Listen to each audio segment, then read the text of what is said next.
Alrighty, welcome to the Real Cheetah Project. It's Real Cheetah Boy. Let's get right into this comic book Wednesday. Got a whole bunch to talk about this Wednesday. Pretty interesting Wednesday, and I mean interesting in a not so interesting sense. I'm just not a big fan of what fell upon my lap this week, and we'll get right into that. Starting off with Batman, All Star Batman number 13. Um, Now, what I will say about this week is the art.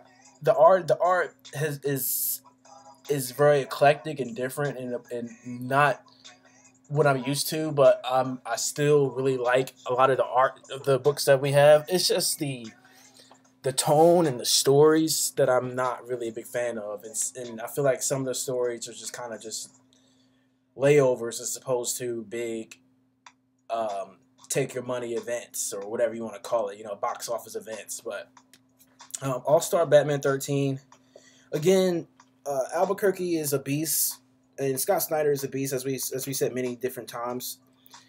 This story just it just loops me around too much. I just don't like the way the story makes me think way too much. I don't know, maybe I'm just off of it today, but I'm not. I mean, I just don't.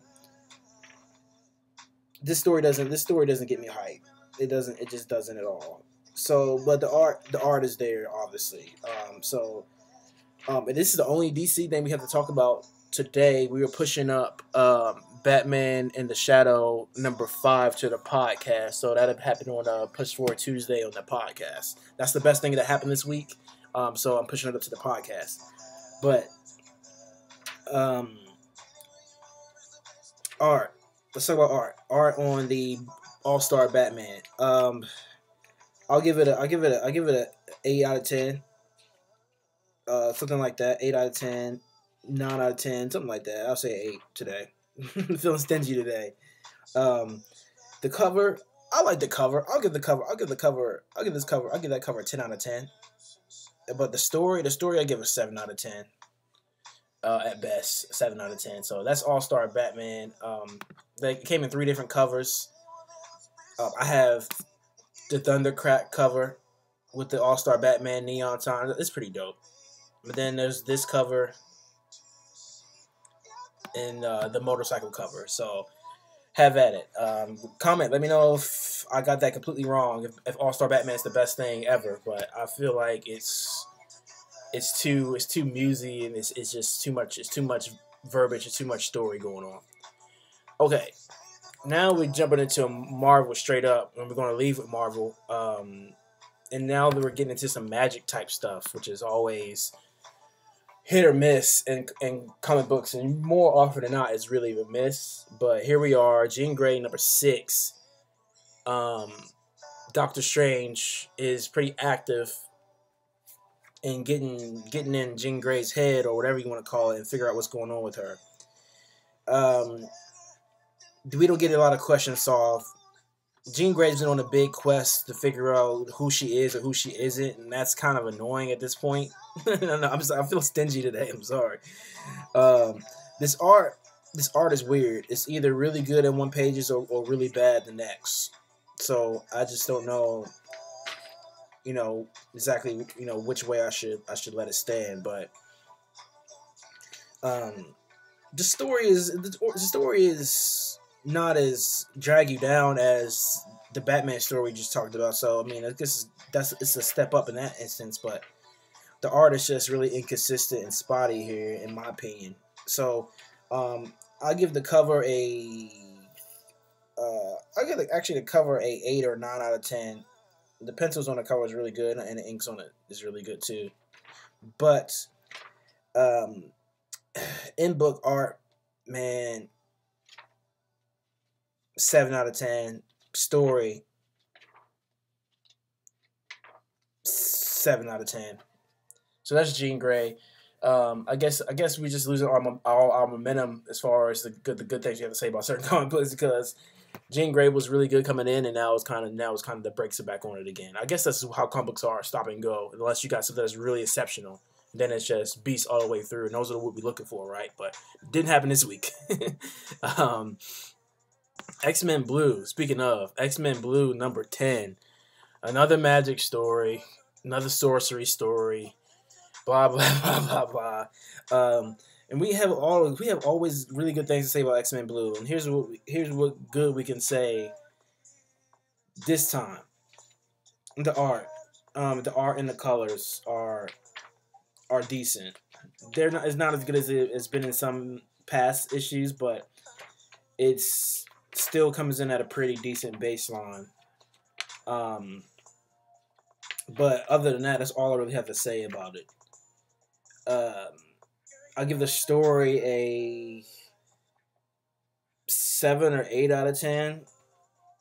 Um, 7 out of 10. I'll give the cover a 8 out of 10.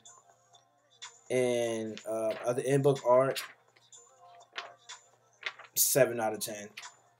I mean the art, like I said before, like I said at the beginning of this, the art's interesting this week, and it's not god awful. It's just completely on a different track than what I'm used to, and that's just me picking randomly or just how the pull has formed itself this week. One more book for this week, and then we're pushing forward to Friday on the podcast, and then back here on Monday for more Goku, and we'll talk about that here in a sec. Um, Spider-Man number 3, the Spectacular Spider-Man number 3. I really like the art on this. It's kind of really etchy, like unfinished style of art that somebody can really like hold up to something that's different, and it probably speaks to their particular soul more than the polished finished art's concerned, in my opinion. But I know what they're trying to do with this, and it's just not really scratching that itch just yet. And I feel like this story's a little hollow, and I feel like there's so much more that can be done, and there's still so much more potential in this book. But the layout of the pages and the art is actually pretty decent in this book. It's probably the best art out of everything besides Batman in the Shadow 5, which we're not going to talk about this particular time. So the cover, that's the only cover. I like the cover. It's not the best thing I've ever seen in the world, so I'll give that an 8 out of 10. The in-book art is probably the same, 8 out of 10. And the story, I give a 7 out of 10. Just stingy. I'm being stingy today. So, but I think I'm being objective still at the same time. It's just nothing's really knocking my socks off this particular week, so that's unfortunate. But hopefully we'll be able to see you next week. If not, definitely the week after. And then there is another Goku to Wildfire 2 up. There was one that was done originally on Vimeo, but the AMV is different. I had to redo the AMV, and just so the continuity on the YouTube side could be legit, I did another Goku to Wildfire 2 for the YouTube side. So, and then also Goku, the Capsule Omega is up as well. So we're pushing forward with Goku, and then we also have a whole bunch of other stuff happening on the project as well that's coming down here shortly. And then other than that, man, it's just team level up. We're just seeing how far we can take all this with the podcast, iTunes, Stitcher, and then comic books. Obviously, I'll try to do every Wednesday, but then now it's looking like every other Wednesday, but Wednesday tentatively regardless.